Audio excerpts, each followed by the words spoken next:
दिवशी देवलोक नावाच्या या हिंदू शहरावर एका दुष्ट राक्षसाने हल्ला केला। देवलोक या हिंदू शहराने प्राचीन काळी या दुष्ट राक्षसाला पळवून लावले होते आणि म्हणूनच क्रोधित होऊन तो राक्षस सूर उगवण्यासाठी परत आला आहे।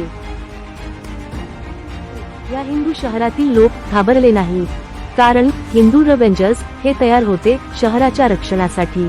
हिंदू रेव्हेंजर्स यांच्या टीम मध्ये अनेक प्रकारचे हिंदू योद्धे आहेत। प्रत्येक हिंदू रेव्हेंजरकडे वेगवेगळी दिव्य शक्ती आहे। ही दिव्य शक्ती त्यांना देवतांकडून मिळाली आहे। हिंदू रेव्हेंजर्स यांनी राक्षसाला पळवून लावण्यासाठी मोठे युद्ध केले।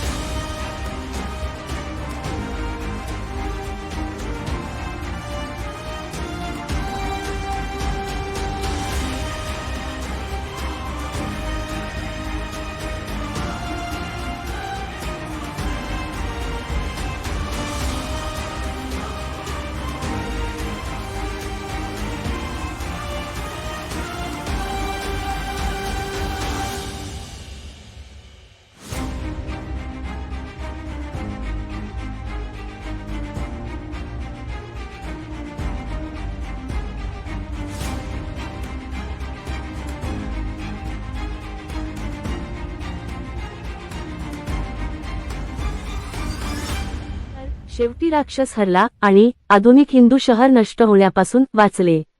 हे शक्य झाले फक्त आणि फक्त हिंदू रेव्हेंजर्स यांच्यामुळे।